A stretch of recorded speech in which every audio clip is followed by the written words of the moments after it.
Senator Kajwa, resume your debate. Madam Speaker, respond to the issues of correctness of what you have stated. Madam Speaker, Senator Methu can decide to believe what he wants to believe. But this is the intellectual amnesia that this House has been accused of. And if he wants me to withdraw, I withdraw. And if that's going to make him happy, then allow me to proceed. Madam Speaker, I want to stand with the many men and women who have been felled by police bullets while they are only exercising their rights that are enshrined in the Constitution. Madam Speaker, there are people in this country who wish to rule like Moi did. Unfortunately, they cannot rule like Moi because they don't have the Constitution that Moi had. There are people who think that they can rule like Kibaki.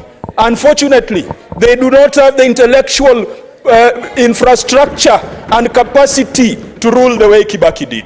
Madam Speaker, we shall be on the streets tomorrow in pursuit of our economic, political, and social rights that are in the Constitution. And Madam Speaker, those rights are not granted by the Constitution. They are not granted by the state. The state and the Constitution are mere custodians of those rights on behalf of the people of Kenya.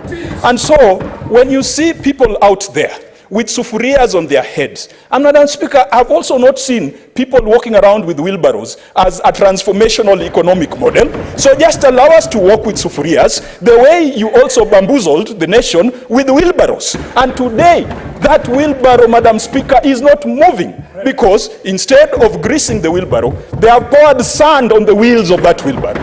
They have poured sand by making sure that petroleum is inaccessible, Madam Speaker. Just this week, a parent called me and told me that the school has imposed an additional 10,000 fee on all parents. Why? Because the cost of basic food and commodities has gone up, and school principals have to make sure that their children eat. I know the children that are sitting in the Speaker's gallery today, the parents and the teachers whose children are here in the Senate. Understand me when I say that even schools are unable to make ends meet. Madam Speaker, law and order is a responsibility of the police to maintain. And that is a duty that has been granted to the police by the Constitution of Kenya. What our duty as the opposition and our duty as majority of Kenyans is... Senator Kajwa, let's hear the point of order. Speaker, I rise under Standing Order number 98.